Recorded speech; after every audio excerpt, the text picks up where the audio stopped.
ఏపీలో ఎన్నికల రాజకీయంలో అనూహ్య పరిణామాలు చోటు చేసుకుంటున్నాయి. ప్రచారం హోరాహోరీగా సాగుతోంది. ప్రచారం అనూహ్యంగా 2 అంశాల చుట్టూ తిరుగుతుంది. జగన్ ను ఇరకాటంలోకి నెట్టేందుకు ల్యాండ్ టైటిల్ యాక్ట్ పైన ఫోకస్ చేశారు. ఇటు జగన్ ముస్లిం రిజర్వేషన్ల రద్దు పైన బీజేపీ చెబుతున్న అంశం పైన చంద్రబాబును నిలదీస్తున్నారు. అయితే ఈ 2 అంశాల్లోనూ కేంద్రం బీజేపీ పాత్ర కీలకం. ఇప్పుడు ఏపీలో ప్రచారానికి వస్తున్న ప్రధాని స్పందన డిసైడింగ్ ఫ్యాక్టర్ కానుంది. ఏపీలో ఎన్నికల ప్రచారం ఇప్పుడు 2 అంశాల చుట్టూ తిరుగుతోంది. ల్యాండ్ టైటిల్ యాక్ట్ ను చంద్రబాబు, పవన్ ప్రచారంలో ప్రస్తావిస్తున్నారు. దీనికి జగన్ ల్యాండ్ గ్రాబింగ్ యాక్ట్ గా ప్రచారం చేస్తున్నారు. దీనిపైన జగన్ స్పష్టత ఇచ్చారు. ఇది భూములకు భద్రత కల్పించే నిర్ణయమని చెప్పుకొచ్చారు. మీ భూములకు ప్రభుత్వం గ్యారంటీ అని హామీ ఇచ్చారు. రిజిస్ట్రేషన్ తర్వాత రైతులకే డాక్యుమెంట్లు అని చెప్పారు. భూ తగాదాలకు శాశ్వత పరిష్కారంగా 100 ఏళ్ల తరువాత రీసర్వే జరిగిందని వివరించారు. పేదలకు భూములు ఇచ్చేది జగన్, లాక్కునేది చంద్రబాబు అని చెప్పుకొచ్చారు. అటు చంద్రబాబు, పవన్ ఇదే అంశంపైన ప్రధానంగా ప్రచారం కొనసాగిస్తున్నారు. ఇక ముస్లిం రిజర్వేషన్ల అంశంపైన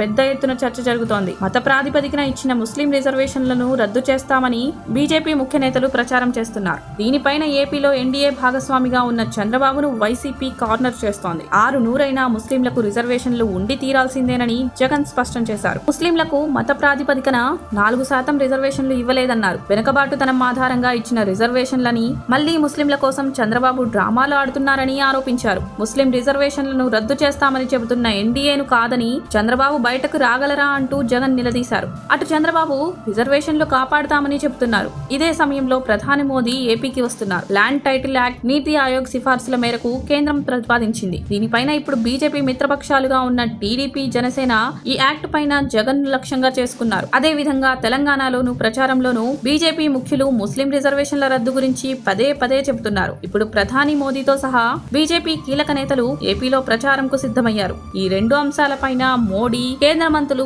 ఏ ప్రస్తావన చేసినా, తమ వైఖరి చెప్పినా కూటమికి ఎన్నికల వేళ డిసైడింగ్ ఫ్యాక్టర్ కానుంది. దీంతో ప్రధాని మోడీ తన ప్రచార సభల్లో ఈ 2 అంశాల గురించి స్పందిస్తారా, ఏం చెప్పబోతున్నారనేది ఆసక్తిని పెంచుతోంది.